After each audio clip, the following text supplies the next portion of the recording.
Boa noite, tudo bem, professor Pedro? Seja bem-vindo.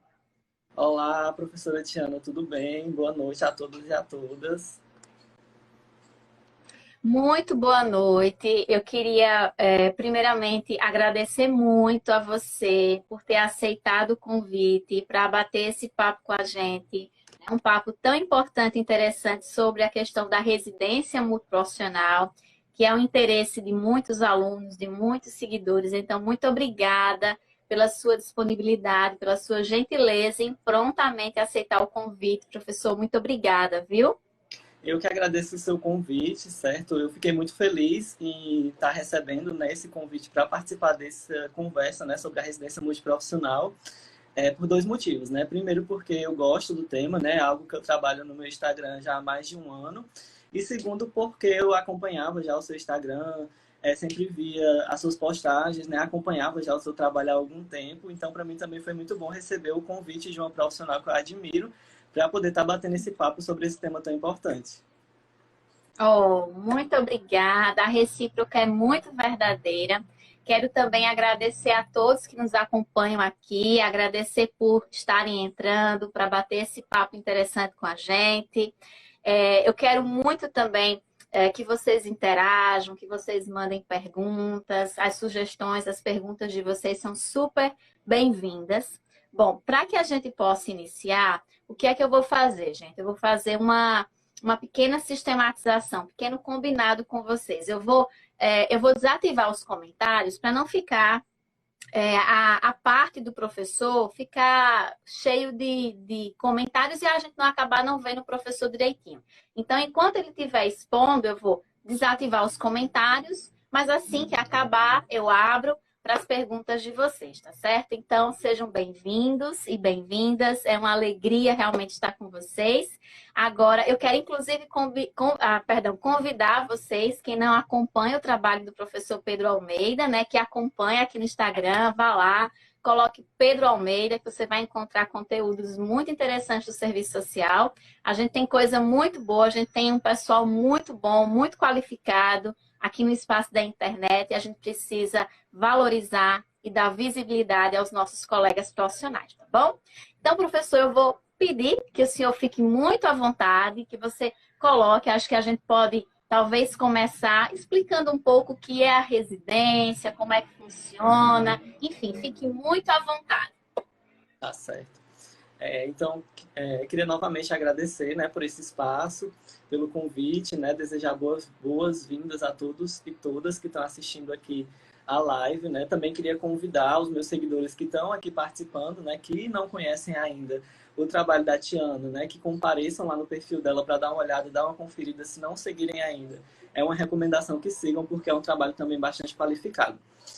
E assim, eu queria começar, eu vou dividir a minha apresentação, né, em três partes, que seria, primeiro, eu vou falar o que é a residência multiprofissional, né? A segunda parte, eu vou falar qual é a relação da residência multiprofissional com o serviço social, né? E no terceiro momento, eu vou falar da minha experiência para a gente poder fechar, né, o debate e trazer as perguntas. Então, assim, para quem não conhece, a residência multiprofissional é uma modalidade de ensino, né, uma pós-graduação lato sensu, né? Então, ela se constitui como uma especialização. A residência ela tem uma peculiaridade, né, que é muito interessante, que é de que ela concilia o processo de ensino e aprendizagem em serviço.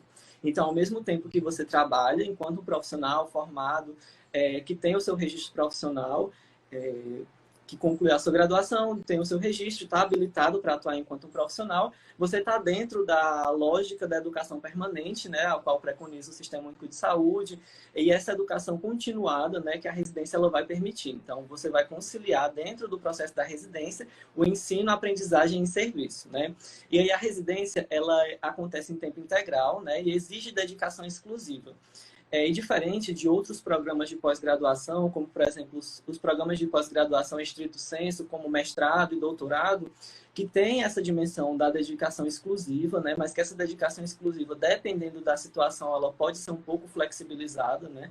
Como a gente sabe, infelizmente, hoje, a pós-graduação no Brasil, né? A pesquisa no Brasil, ela tem sofrido imensos ataques, né? Cortes de bilhões de reais, um desmonte que está dentro da programática neoliberal, né, que a gente está vivendo, a qual o Ricardo Antunes, inclusive, né, qualifica como um período ultra neoliberal, né, em que no Brasil isso se configura de uma forma muito arcaica. E aí esse contexto ultraneoliberal, né, esse contexto que traz um lastro muito arcaico, que traz uma especificidade muito grande no contexto do Brasil, ele traz uma desestruturação das políticas públicas, né, que vai atingir a política de saúde, que vai atingir a política de educação, né, e como eu falei antes, a política de educação ela vem sofrendo cortes, né, sistemáticos, né, e isso tem prejudicado os nossos programas de pós-graduação, principalmente os mestrados e doutorados, né, com o corte de bolsas. Então, hoje a gente tem uma dificuldade muito grande de conseguir acessar bolsas para mestrado e doutorado, né? Então, nesses contextos, né, de ausência de bolsa, de dificuldade de acesso de financiamento, os programas de pós-graduação em estrito sensu, eles têm flexibilizado um pouco essa dimensão da dedicação exclusiva para que o pós-graduando ele possa estudar e trabalhar ao mesmo tempo, né? Possa conciliar os estudos com o trabalho.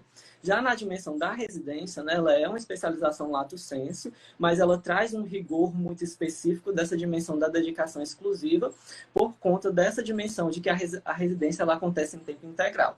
Né, eu vou já falar sobre a questão da carga horária da residência e vocês vão entender melhor por que a residência ela demanda essa dedicação exclusiva, né, e por que é que os programas eles têm tanto observância por essa dimensão da dedicação exclusiva. Então, assim, a carga horária da residência ela é dividida em 60 horas semanais, né? E a residência ela tem uma duração de 24 meses, né? De 2 anos. Ela pode se configurar como uma residência multiprofissional, onde você vai estar inserido dentro dos contextos da saúde, seja no componente comunitário, seja no componente hospitalar, em equipes multiprofissionais, né? Com outros profissionais da área da saúde. Ou ela pode ser uniprofissional, como é o caso das residências em obstetrícia. Até então, eu acho que foi a única residência, se eu não me engano, é obstetrícia, que é voltada exclusivamente para enfermagem, e a residência bucomaxilo, que é voltada exclusivamente para os cirurgiões dentistas. Então, acho que os únicos 2 tipos de residência uniprofissional que tem são esses, né? E o resto dos programas, eles se constituem enquanto programas multiprofissionais, né? Que tem, dentro da programática do SUS, uma intenção de ser interprofissional, né? Porque no debate sobre a multiprofissionalidade e interprofissionalidade, né, a literatura ela diz que a multiprofissionalidade é um conjunto de profissionais de diferentes áreas, né, que podem ou não atuar conjuntamente. Já a dimensão da interdisciplinaridade é quando esses profissionais eles abrem um diálogo, né, eles conseguem dialogar, eles conseguem estabelecer trocas para conseguir alcançar a integralidade do cuidado, que é algo também muito preconizado pelo SUS. E aí, assim, como é que essas residências elas são estruturadas, elas são financiadas? Elas são financiadas pelo Ministério da Saúde em conjunto com o Ministério da Educação. Então, é algo também bastante peculiar da residência, é que tudo que é feito, né, em relação à residência, ele se dá através de portarias interministeriais, né? Então, obrigatoriamente, sempre que vai sair uma portaria para definir algo sobre a residência, ela sai em conjunto entre o Ministério da Saúde e o Ministério da Educação, tanto do ponto de vista da gestão, quanto do ponto de vista do financiamento. E aí, a residência ela oferece, né, uma bolsa mensal de R$ 3.330,43, né, ao qual incorre um desconto relativo à contribuição para o INSS, né, que vai conceder ao residente os direitos previdenciários, né, seja de contagem de tempo de serviço, seja de direito ao auxílio-doença, né, e a todos os outros auxílios que os direitos previdenciários eles dão. Esse abatimento está em torno de 11% a 14%. Então, a bolsa da residência líquida ela sai mais ou menos uns R$ 2.964, se eu não me engano. E aí você recebe essa bolsa mensalmente, né, durante esse período de 24 meses, que é o período de vigência da residência. A lei, né, que institui as residências, ela preconiza que haja um ajuste de bolsa a cada 2 anos, né? O último ajuste que teve dessa bolsa foi em 2016, né? Então, nós já estamos aí há quase 5 anos, né, sem o reajuste da bolsa. Já está acumulado aí 2 reajustes que deveria ter acontecido e não aconteceu. Inclusive, esse reajuste ele é pauta do Fórum Nacional de Residências e também dos fóruns estaduais, como é o caso do Fórum Cearense de Residências. Então, é uma pauta, né, da luta organizada dos residentes, das residentes, é exatamente a questão do reajuste dessa bolsa salário, né, que está defasado, inclusive, do ponto de vista legal. E aí isso inclui uma agenda, né, de lutas, de reivindicações, de organização desses residentes enquanto classe trabalhadora para reivindicar mesmo o reajuste dessa bolsa salário e também para reivindicar a requalificação da carga horária da residência, né? Então, como eu estava explicando antes para vocês, nós temos aí uma carga horária de 60 horas semanais, né? Então, são basicamente 12 horas diárias de trabalho, que daqui a pouco eu vou explicar para vocês como é que essas horas elas se dividem, né? Mas que é uma carga horária extremamente extensa e que realmente requer essa dedicação exclusiva. Então, dificilmente o residente ele vai conseguir conciliar a residência com outro trabalho, formal ou até mesmo informal, porque exige uma dedicação muito grande, né? Então, uma das lutas, né, uma das principais bandeiras de lutas do Fórum Nacional de Residências é exatamente a requalificação da carga horária, né, com redução para 40 horas semanais, e o aumento da bolsa salário que está aí defasada, né? E também uma coisa interessante da residência é que a residência multiprofissional, ela está, por lei, obrigatoriamente vinculada à residência médica. Então, a residência médica e a residência multiprofissional, eles recebem o mesmo valor de bolsa, né?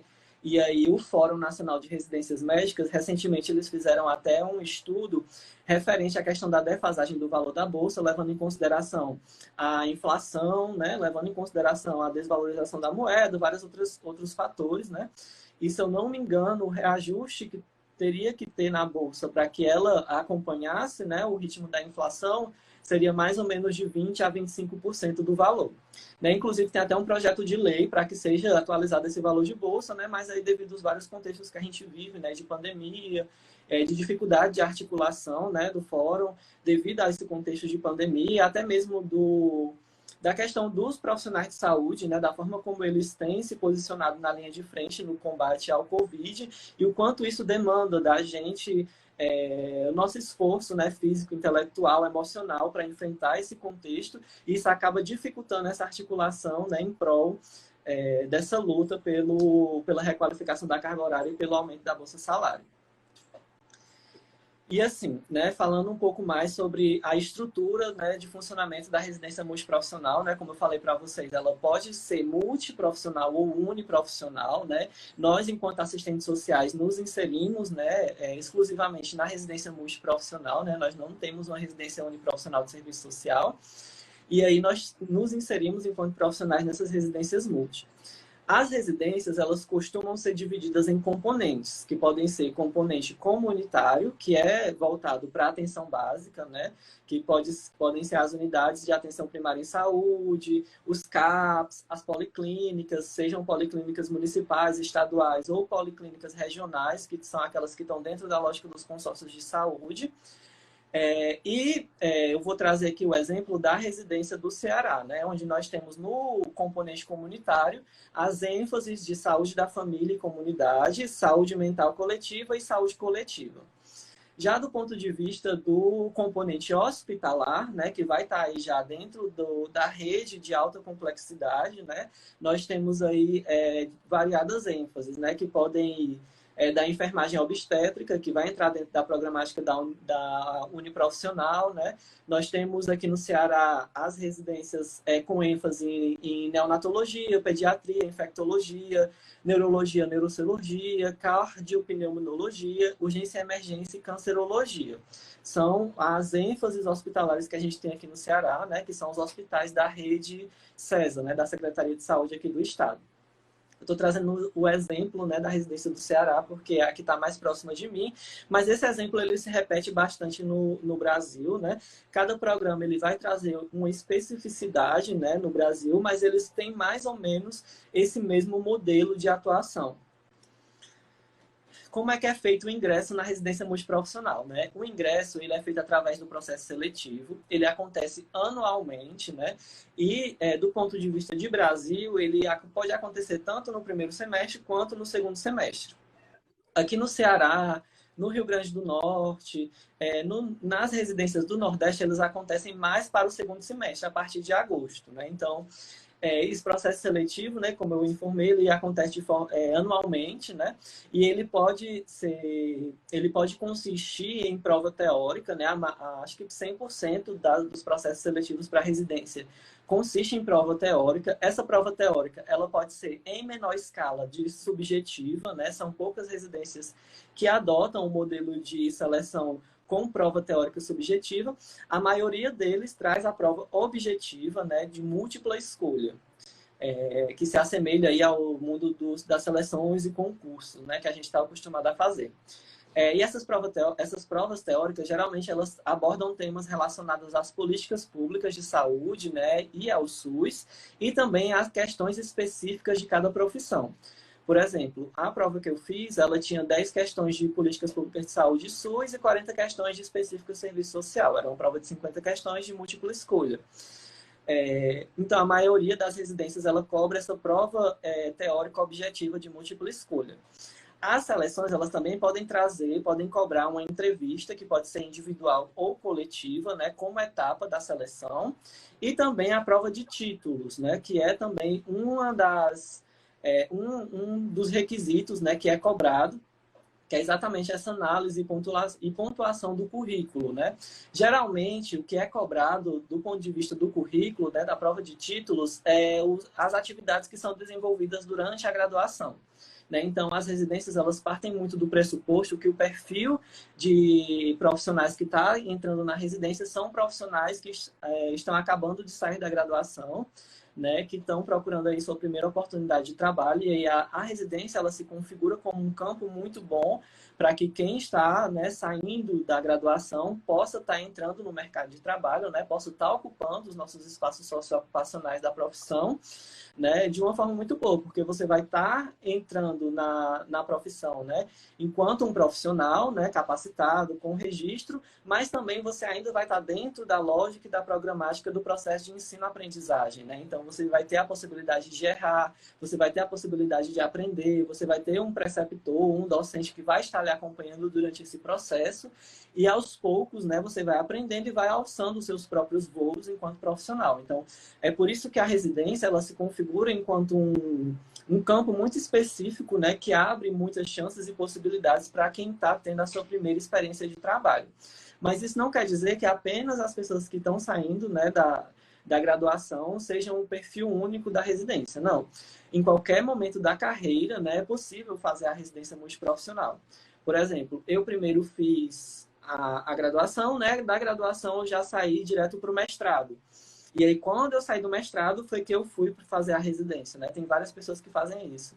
Eu conheço gente que é concursada em concursos municipais, que atua na assistência, que atua na saúde e pede licença para fazer a residência. Então, a residência, ela tem essa possibilidade, né, de absorver o perfil profissional, independente da idade, independente do momento que você estiver. Aí, como eu estava falando, a prova de títulos, ela vai cobrar, né, basicamente, atividades que você desenvolveu durante a graduação, que pode ser participação em eventos, iniciação científica, os programas de educação tutorial, monitoria, publicação de artigos e etc. Né? Então, o que vai ser... Muita gente, às vezes, tem medo, né, de fazer a seleção da residência, ou até mesmo de concursos com medo, de não conseguir passar, ou se conseguir passar, não ter títulos suficientes para ficar em uma boa colocação. Só que a residência, ele tem esse lado positivo, que ele cobra basicamente coisas que você fez durante a graduação, né?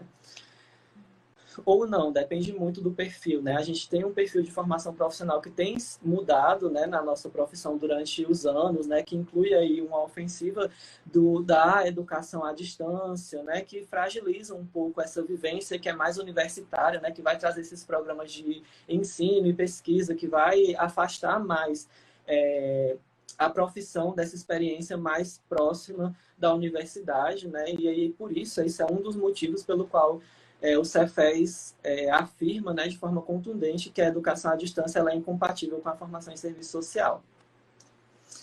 E aí, falando um pouco sobre a estrutura de funcionamento da residência, né? E aí, entrei na residência e agora como é que vai ser a minha caminhada dentro da residência?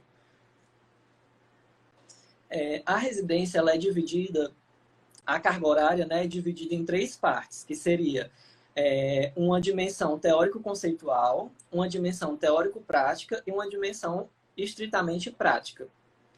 Essa dimensão prática ela vai estar absorvendo, né, a maior parte da carga horária, que pode variar de acordo com o programa, mas que é mais ou menos entre 60% e 70% da carga horária é destinada para a prática, que pode variar entre 36 e 43 horas de prática semanais.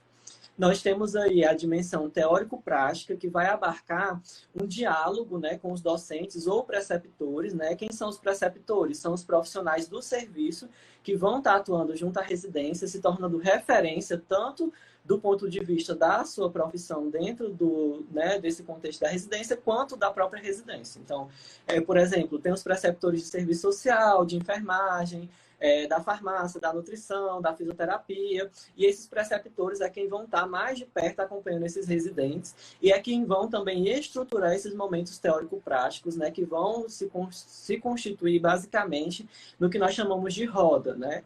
Essas rodas, elas podem ser rodas de campo, de núcleo ou de gestão. As rodas de campo, elas são feitas com o coordenador da residência no hospital ou no componente comunitário, né, onde esse coordenador ele vai reunir todas as profissões para que nós possamos pensar temas pertinentes à nossa atuação dentro daquela determinada ênfase. Por exemplo, eu faço residência em pediatria, né, em saúde da criança e do adolescente. Então, é pensado dentro dessas rodas de campo, né, a dimensão da interprofissionalidade voltada para a criança e adolescente, né? Então, eu vou pensar qual é a fisiopatologia das doenças mais recorrentes em crianças e adolescentes na pediatria.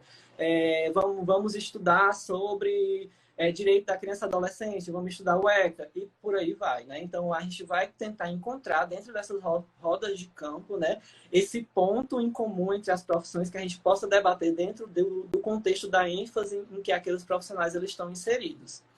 A roda de núcleo, ela é voltada para a profissão. Então, eu tenho as rodas de núcleo de serviço social, onde eu vou me reunir com os profissionais e preceptores do serviço social para debater temas pertinentes à atuação do serviço social no hospital. Então, a gente vai estudar o ECA, a gente vai estudar a própria política de assistência, orientação de BPC, a gente vai estudar como é que nós acionamos o sistema de garantia de direitos para crianças e adolescentes. Então, a gente vai estudar, vai debater, vai trazer esses temas que são pertinentes e relevantes à nossa atuação dentro daquela ênfase específica. E as rodas de gestão, elas vão acontecer também com a coordenação, que vai ser voltado basicamente para a organização da residência e do nosso processo de trabalho. Essa dimensão teórico-prática, ela também vai abarcar os estudos e reuniões de equipe, né? Então, quando os profissionais eles entram na residência, né, geralmente são 16 a 18 profissionais, e esses profissionais são divididos em equipe de 4 ou 6 profissionais. Então, por exemplo, na minha equipe da residência tem eu, que sou assistente social, tem enfermagem, farmácia e nutrição. Então, a gente tem as nossas reuniões de equipe para que nós possamos planejar as nossas atividades multi-interprofissionais dentro do hospital. Nós temos os estudos de caso, né, onde são feitos os PTS, que é o Projeto Terapêutico Singular, onde nós vamos exercitar também essa dimensão da interprofissionalidade. Então, a gente vai pegar um caso específico e vai estudar a fisiopatologia da doença, vai estudar o contexto social, a gente vai fazer os ecomapa, os geneagramas, né? Então, a gente vai fazer todo esse estudo que vai abarcar a dimensão biopsicossocial daquele paciente, daquele usuário do serviço de saúde.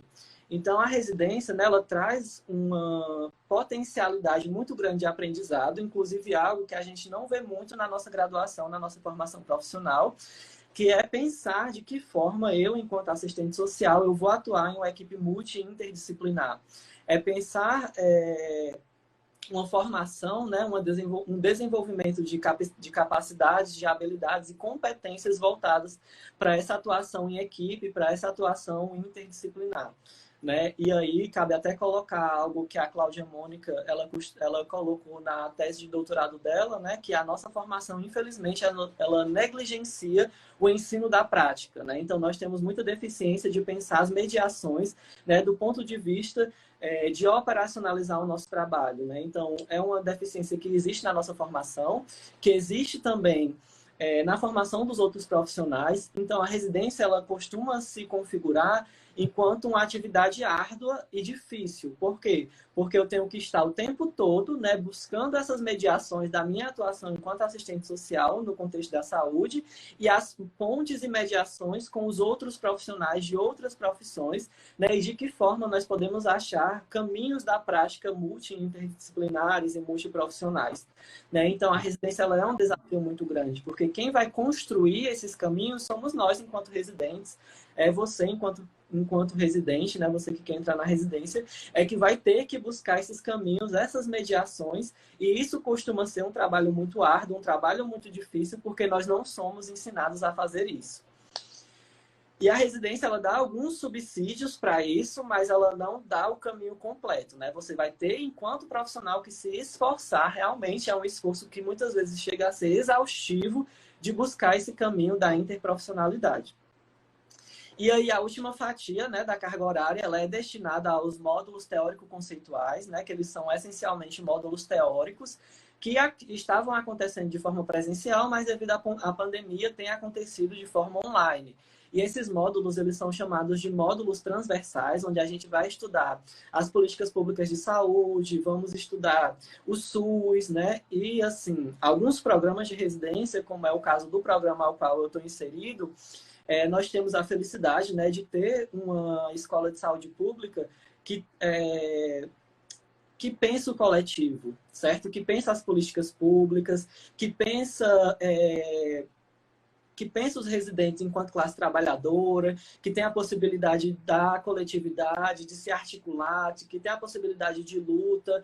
E isso é muito característico, né, da forma como o nosso Sistema Único de Saúde ele se configurou dentro da agenda da reforma sanitária brasileira, né, que eu vou falar daqui a pouco. E aí, assim, essa fatia do teórico conceitual, né, que vai abarcar esses módulos transversais, que vão ser com todos os profissionais de todas as ênfases e de todos os componentes, tanto o componente comunitário quanto o componente hospitalar, e a gente vai estudar a saúde pública, né, desse ponto de vista crítico, de pensar a coletividade mesmo. Isso é algo muito bom e isso é algo que acumula muito para o nosso projeto ético-político, né, que eu vou falar também daqui a pouco, é da relação da residência com o serviço social. Essa fatia do teórico conceitual ele também abarca o estudo individual, né, onde o residente ele vai ter uma carga horária exclusiva para estudar, e também da construção do TCR, que é o trabalho de conclusão de residência. Tiana, se você tiver alguma pergunta, alguma intervenção, quiser colaborar de alguma forma, você pode me interromper, tá? Fique tranquila. Eu prefiro que você conclua o seu pensamento. Não gosto de interromper o entrevistado, não. Eu acho deselegante, desconfortável. Conclua com tranquilidade e após eu coloco as minhas observações e a do público, tá bom? Fique muito à vontade. Tá bom, então. Então, assim, falando um pouco sobre a dimensão da residência e do serviço social, né? Então, assim, como eu expliquei para vocês, eu não tenho conhecimento como por exemplo, eu não tive acesso a nenhuma pesquisa que fala como é que isso acontece no Brasil de uma forma geral, mas no programa específico ao qual eu participo, né, eu tenho essa felicidade de ter um programa de residência, né, uma escola de saúde pública que é engajada nessa agenda de luta da classe trabalhadora, de pensar as políticas públicas, de se pensar enquanto classe trabalhadora, né? Isso é algo muito interessante, isso é algo que é característico da reforma sanitária, que estava ali no movimento de redemocratização, né, brasileira, que estava ali naquele momento de eclosão, né, dos movimentos sociais. Então, essa reforma sanitária ela tem essa característica de movimento social, reivindicatório, de trazer a dimensão da garantia de direitos, né? E que isso está muito em sintonia com o projeto ético-político do serviço social, né? Então,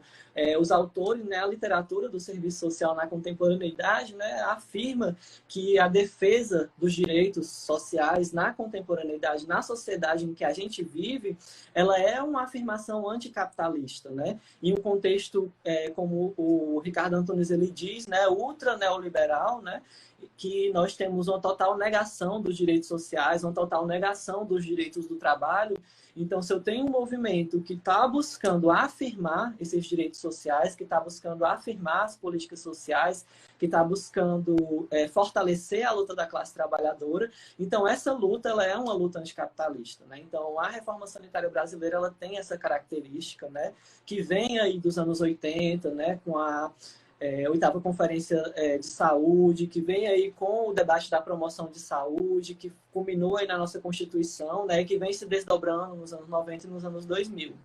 E o projeto ético-político do serviço social ele está muito afinado com essa dimensão da luta por a garantia de direitos, da construção de uma sociedade radicalmente democrática, né, da construção de um novo tipo de sociabilidade. Então, a reforma sanitária ela tem muito a ver com o projeto ético-político do serviço social. E eu acho que uma das coisas que me chamou mais a atenção na forma como o Sistema Único de Saúde ele se estrutura hoje é o fato de que nós temos políticas, né, voltadas para pensar a saúde do ponto de vista dos determinantes sociais da saúde, né, de pensar um deslocamento do biomédico para o biopsicossocial. Né? Então, pensar uma promoção da saúde, né? Conforme o que preconiza a Carta de Ottawa, que foi absorvida pelas nossas conferências de saúde, que vem se desdobrando no Sistema Único de Saúde. Né? Então, nós temos, por exemplo, a Política Nacional de Educação Permanente em Saúde, né? Que está muito sintonizada com a proposta da residência, né? Com o projeto político-pedagógico da residência de formar esses profissionais no SUS para o SUS, né, de formar esses profissionais para atuarem na saúde pública, né. Nós temos aí a Política Nacional de Educação Popular em Saúde, né, que traz aí uma dimensão de uma prática voltada para a promoção, proteção e recuperação da saúde, a partir do diálogo entre a diversidade de saberes, a valorização dos saberes populares, a ancestralidade, a produção de conhecimentos, inserção disso tudo no SUS. Né? Então, tem muito a ver com o que o serviço social defende, né? Inclusive... Na minha graduação, né, em serviço social aqui na Estadual do Ceará, a gente teve uma disciplina de educação popular, de educação popular. Não era educação popular em saúde, era educação popular. Né? E aí, nessa disciplina de educação popular, a gente teve a oportunidade de ter contato com populações tradicionais, quilombolas, indígenas, né? De fazer visitas a quilombos e de abrir esse diálogo, né? Que é tão importante, né? E que o Sistema Único de Saúde, que as políticas públicas de saúde, elas têm se preocupado em absorver.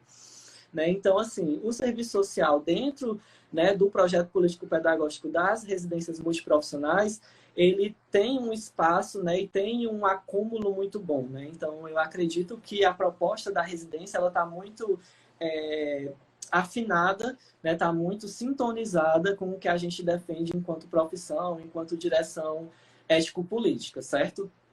A residência ela tem inúmeros desafios, né? Desafios de diversas ordens, né? Desafios de implementação da residência, né? De construção dessa dimensão da inter e multidisciplinariedade. Né? A residência ela tem apenas 10 anos, né? Ela surgiu em 2010. Então, a residência ela é muito nova, né? Dentro do Sistema Único de Saúde. Então, existe esse desafio de implementação das residências, né? De conquistar espaço dentro dos hospitais, dentro dos municípios, dos profissionais eles entenderem que nós somos profissionais também, que nós não somos estagiários, e uma série de questões, né? Uma série de desafios que a residência ela tem que enfrentar, né? E você e eu, enquanto residentes, né? Você que tem vontade de entrar na residência, nós temos que pautar essa luta, né? Que é uma luta árdua, que é uma luta difícil, né? Que perpassa essas 60 horas semanais, que são exaustivas do ponto de vista físico. Só um minutinho, viu? Tá. Meu celular está descarregando. Eu vou concluir aqui a minha fala para poder botar ele Tranquilo. para carregar. Então, assim, então existe esse desafio muito grande, né, dentro das residências, das relações de poder, né, de você chegar no serviço e sofrer mesmo essas muitas represálias, né, do ponto de vista institucional, do ponto de vista de articulação do serviço, né, e a gente, enquanto residente, é que tem que enfrentar esse grande desafio. Deixa eu ver aqui. Pronto, falando um pouco da minha trajetória, né? Eu já falei um pouco da minha trajetória durante a minha fala, né? Mas basicamente é isso. Eu saí da graduação, fui direto para o mestrado, né? Eu concluí o mestrado em 2018 e eu tive uma dificuldade muito grande de inserção profissional, né? Então, eu passei 2 anos trabalhando em outro setor, né? Em outra área que não era o serviço social. E aí eu tive uma dificuldade muito grande, né, de entrar na área do serviço social. E aí a residência ela se configurou enquanto essa porta de entrada, né, que foi uma porta de entrada muito boa, né, foi uma oportunidade que eu tive de iniciar o trabalho junto ao serviço social e que tem me trazido enormes aprendizados, né. Então, eu estudei bastante, né, para entrar na residência. Pelo menos aqui no Ceará, eu acredito que no Brasil, de uma forma geral, você se inserir no mercado enquanto assistente social tem se tornado cada vez mais difícil, né, devido o nosso exército assistencial de reserva, né, como diria Yamamoto. Então, eu tenho um colossal quantitativo de profissionais disponíveis no mercado com poucas vagas de trabalho, né? E isso tem aumentado muito a concorrência, né, dos concursos e seleções. Então, aqui no Ceará, você não faz uma seleção com menos de 1.000 inscritos. Então, é muito difícil realmente conseguir uma vaga, seja na residência, seja em seleções ou concursos. Então, eu tive que passar por um processo de estudo muito árduo, né? Eu estudei mais ou menos uns 5 meses para poder entrar na residência, estudando conteúdo teórico, estudando, resolvendo questões, né? Uma coisa que eu senti muita deficiência do ponto de vista da nossa formação é o aprendizado relativo às próprias políticas públicas de saúde, o aprendizado relativo a legislações específicas que a gente tem que saber do ponto de vista da nossa atuação profissional, como o próprio Estatuto da Criança e Adolescente, Estatuto do Idoso, PCD, Maria da Penha, uma série de outras legislações, né, as próprias políticas públicas de saúde, a Lei 8.080, 8.142, os decretos, né, que falam sobre o SUS, que a gente não vê na nossa graduação, ou se vê de forma muito superficial, muito rápida, e isso acaba sendo muito cobrado, né, para gente poder entrar no mercado de trabalho, para a gente poder entrar nos nossos espaços socioocupacionais e para que nós possamos também atuar enquanto assistentes sociais. Então, eu tive que estudar muito isso, tive que correr muito atrás, né, disso, para poder conseguir entrar aí na residência. Então, assim, eu queria abrir, né, agora para as considerações da Tiana, do pessoal também poder botar aí nos comentários as dúvidas para que a gente possa ir trocando nessa ideia, tá bom? Enquanto a Tiana vai abrindo aí os comentários, eu vou só pedir licença a vocês uns 2 segundos só para eu poder conectar aqui o carregador, tá bom? Senão vai acabar... Tranquilo. Vá lá, enquanto eu vou abrindo os comentários, é o tempo que você volta para a gente bater esse papo. Deixa eu abrir aqui os comentários. Ativar os comentários. Gente, agora eu quero que vocês mandem, por favor, as perguntas de vocês. Fiquem muito à vontade. O pessoal colocando aqui que já admira, que já segue o trabalho do professor Pedro. Boa noite, pessoal. Agora fiquem à vontade para mandar as perguntas de vocês, as curiosidades. É esse o momento, realmente. Deixa eu ver se já tem alguma pergunta aqui. Vamos ver, por enquanto não. Então fiquem à vontade para mandar as perguntas de vocês, para a gente fazer esse momento de troca, que eu acho que realmente é muito importante. Muito obrigada, Lua. Lua está dizendo que a live está incrível. Eu já imaginei que seria realmente muito interessante, né, tendo em vista a competência do professor. Gente, já coloco para vocês, eu vou só fazer algumas... São observações, na verdade. Professor, primeiro eu queria parabenizar, né, pela sua exposição. Eu diria que é um dos poucos momentos onde eu faço uma live e o professor, ele dá uma aula, né? Você, na verdade, não fez uma exposição meramente. Você deu uma aula.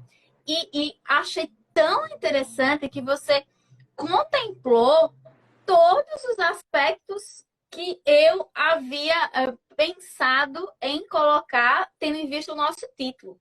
Então, foi assim uma coisa muito precisa. Você trabalha todos os aspectos necessários que a gente pensou durante essa live, inclusive os desafios. No final você coloca muito claramente quais são os desafios, as possibilidades, como funciona a residência, a sua experiência. Então, uma exposição absolutamente completa. Eu diria que eu não tenho dúvidas nenhuma, tendo em vista a clareza teórico-metodológica. Inclusive, eu quero prestar aqui a minha deferência, a minha homenagem.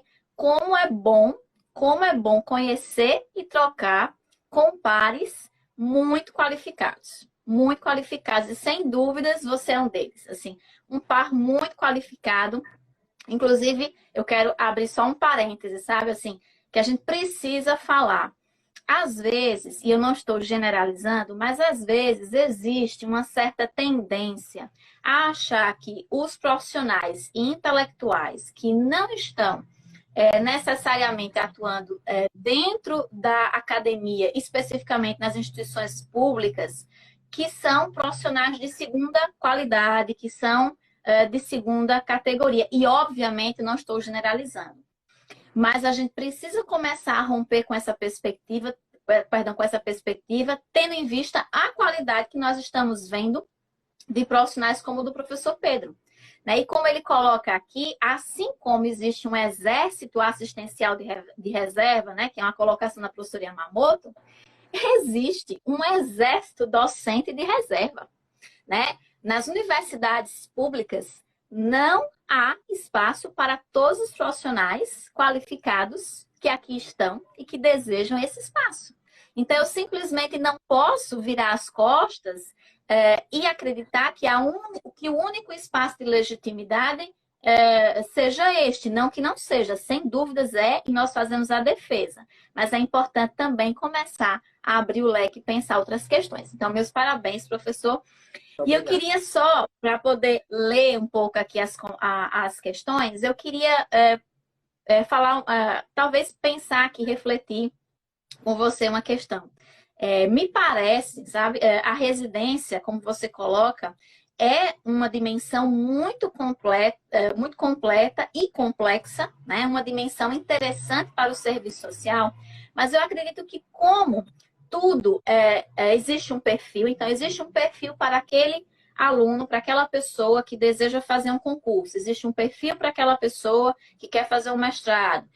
Existe um perfil para alguém que deseja fazer uma residência ou não? Você acha que é necessário ter um determinado perfil para isso? Então, eu queria agradecer, né, por o seu comentário, a minha fala. Fico muito feliz de ter contemplado, né, de ter atendido a essa sua expectativa de trazer, né, esses aspectos, os pontos importantes sobre a residência, né. Realmente existe um exército docente, né, de reserva, isso também é verdade, isso se replica aqui no Ceará muito, né. Então, por exemplo, eu saí do mestrado, né, eu sempre tive interesse por a docência, né, mas eu saí do mestrado e eu tive muita dificuldade de conseguir emprego enquanto docente, né, então não consegui, né, emprego enquanto docente. E aí passei um tempo nem como assistente social também, né? Então passei 2 anos, né, trabalhando em outra área para poder conseguir entrar, né, no serviço social enquanto assistente social, né?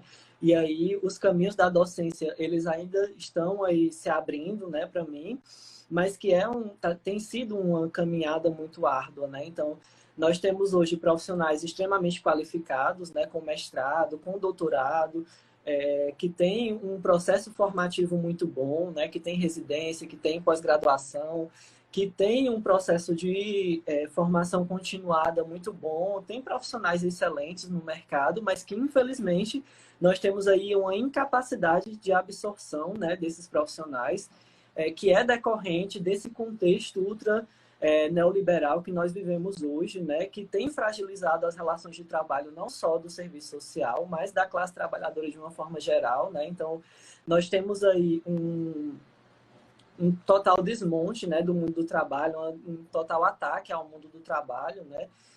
O capitalismo ultra neoliberal ele tem buscado aí para a recuperação das taxas de lucro, né? Sempre pesa para o lado do trabalho, sempre pesa para o lado do trabalhador.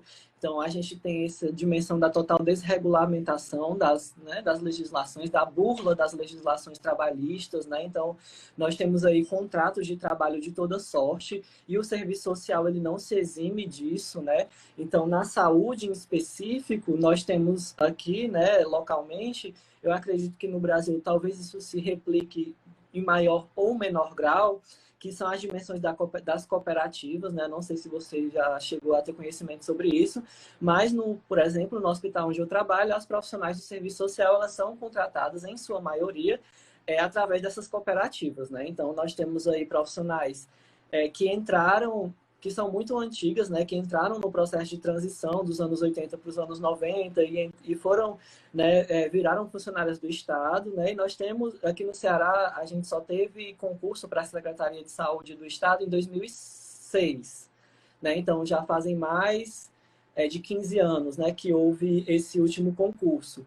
Então, nós temos os 15 anos, né, sem contratar profissionais, e aí nós temos um quantitativo pequeno de profissionais concursados na saúde aqui do estado do Ceará, e o restante das profissionais, elas são contratadas através dessas cooperativas. Essas cooperativas, elas entram muito na dimensão do que o Ricardo Antônio chama de Zero Hour Contract, né, que se assemelha muito à forma de funcionamento dos aplicativos, né, do que o Ricardo Antônio chama de capitalismo de plataforma, né? Que são exatamente os aplicativos mesmo, né? O Uber, 99 Pop, iFood, Amazon, que tem essa dimensão do trabalho, né? Que você ganha por horas trabalhadas, né? Então, as cooperativas, elas têm essa forma de funcionamento através desse Zero Hour Contract, né? O contrato da 0 hora. Então, você é o profissional que está disponível e você só recebe a quantidade de horas que você trabalhar e você não tem nenhum direito trabalhista. Então, você não tem direito a colocar atestado, você não tem direito às férias, 13º, FGTS, você não tem direito a nada, você é quase um profissional autônomo, né, na pior versão do termo, porque você não tem nenhum direito e você só ganha o que você trabalha. Então, o serviço social, hoje, no hospital onde eu trabalho, as assistentes sociais são contratadas através desse tipo de contrato, né? Então, isso é muito problemático, né? E assim, expressa muito do que nós vivemos hoje enquanto classe trabalhadora, né? De total desregulação das leis do trabalho, de burla mesmo das leis do trabalho, né? E isso tem se expressado na nossa categoria profissional, né? Eu acredito que ainda não tenha chegado na docência, né? Mas na forma como as nossas universidades têm sido atacadas, enquanto a nossa política de educação ela tem sido atacada, eu não duvido que isso se torne uma realidade, né, nos próximos anos, né? Tomara que não. Tomara que a gente consiga se organizar enquanto classe trabalhadora para poder barrar esse processo. Mas aí, voltando, né, para a sua pergunta, né, um grande parêntese para a gente pensar também o momento em que a gente vive, né, mas pensando no perfil, né, existe um perfil profissional para o residente? E aí é como eu expliquei um pouco antes, né, não existe necessariamente um perfil, né, porque, assim, a residência, ela pode aparentar, né, que tem um perfil, né, mais característico dos profissionais que estão acabando de sair da graduação, que estão procurando a sua primeira oportunidade de emprego. É uma ótima porta de entrada. A residência é uma ótima porta de entrada para o mercado de trabalho, né, para entrar nos espaços socioocupacionais da profissão. Só que, como eu disse, não necessariamente precisa ser esse profissional que acabou de sair da graduação. Pode ser um profissional que está em qualquer momento, né, da sua carreira, que tem interesse em fazer a residência multiprofissional, ele pode fazer. A residência não tem problema nenhum. Só que a residência, como eu expliquei, ela tem inúmeros desafios, né? E um desses grandes desafios é a dimensão da carga horária, né? Então, por exemplo, eu acho que alguém colocou aqui nos comentários qual é o posicionamento da ABEPS, do Cefes sobre a residência, né? Inclusive, eu acho interessante que nós, enquanto assistentes sociais, nos organizemos, né, para que as nossas, né, entidades de classe, elas se posicionem mais sobre a residência multiprofissional, principalmente na luta pela requalificação da carga horária. Por quê? Porque a gente tem 60 horas semanais de trabalho. Essas 60 horas, elas variam entre 36 e 43 horas semanais. Então, a rigor, né, o assistente social, ele está trabalhando mais do que 30 horas, que é o que preconiza a nossa lei das 30 horas, né? Então, eu acredito que o Cefes, que a ABEPS poderia se posicionar mais nessa luta, né, em prol da requalificação da carga horária da residência, não só do ponto de vista do serviço social, né, enquanto categoria, né, que está extrapolando as 30 horas semanais que é preconizada por lei, mas também do ponto de vista coletivo, né, que nós temos aí uma série de classes, né, de profissões que estão inseridas na residência, que precisam dessa requalificação de carga horária, né, do ponto de vista mesmo desse desafio que a residência apresenta da exaustão física, mental, emocional, que tem se agravado muito no contexto da pandemia, né? Então, nós, enquanto residentes, nós estamos inseridos na linha de frente. Então, eu entro em ala Covid, eu entro em UTI Covid. Muitas vezes as instituições de saúde, elas, principalmente no começo da pandemia, elas tiveram resistência de estar concedendo os EPIs adequados, né, para que a gente pudesse estar fazendo o nosso trabalho lá no hospital, né? Então, tem uma série de desafios, né, que eu acredito que as entidades de classe elas poderiam chegar mais junto nessa luta, né? E aí, assim, é como eu disse, não tem um perfil exclusivo, né, mas tem vários fatores que um profissional ele tem que ponderar antes de entrar na residência. Será que eu vou ter condições de cumprir essas 60 horas semanais, né, que vai me esgotar completamente, que eu vou sair do hospital às 7 horas da noite e no outro dia, 7 horas da manhã, eu tenho que estar no hospital de novo, né? Então, será que eu vou aguentar essa rotina pesada de trabalho? Será que é isso que eu quero profissionalmente? Será que eu quero me amarrar a uma dedicação exclusiva durante 2 anos? Então, isso é algo que eu sinto muito na pele, né? Então, eu sou um profissional que eu gosto da docência, eu gosto do meu trabalho no Instagram, eu queria poder atuar em outras áreas do serviço social que não só exclusivamente na residência. E a residência, ela me amarra muito, né? Tá me amarrando durante 2 anos nessa dedicação exclusiva, né? E a Escola de Saúde Pública aqui do Ceará, ela bate muito em cima dessa dedicação exclusiva. Então, tem um monitoramento dos residentes para que, entendeu? Que entra muito na lógica do vigiar e punir um pouco. Então, tem uma série de fragilidades de relações de poder que também tem que ser questionadas do ponto de vista do residente, do Fórum Nacional, das entidades de classe, do ponto de vista da organização mesmo da gente enquanto classe trabalhadora, para conseguir, né, maiores e melhores condições de trabalho, né? Então, eu diria que não existe um perfil estrito de profissional, né, mas que existem muitos pontos que têm que ser avaliados antes de ser tomada essa decisão, né? Eu quero fazer a residência. Perfeito. Deixa eu abrir agora para as perguntas, né? Bem importante. Eu acho que é esse o momento. Bom, Juliana diz o seguinte: eu sigo o canal do professor Pedro, inclusive adoro responder as questões de concurso que ele disponibiliza no Instagram. Adoro. Aí ela vai colocar, obrigada, gente. Vai colocar. Eu acho que a Lua está perguntando, na Bahia há muitas opções de residência, não sei se o professor tem esse dado, porque ele está em outro estado, né? Mas vamos ver. O Wellington pergunta como funciona a prova de títulos na residência. Eu vou pegar mais uma para a gente analisar. Aqui não é uma pergunta, é um comentário, né? Outra coisa, ele tendo um currículo invejável, não se furtou de demonstrar que ainda tem muito a aprender, de verdade. Olha aí, mais um elogio para o professor, merecidamente.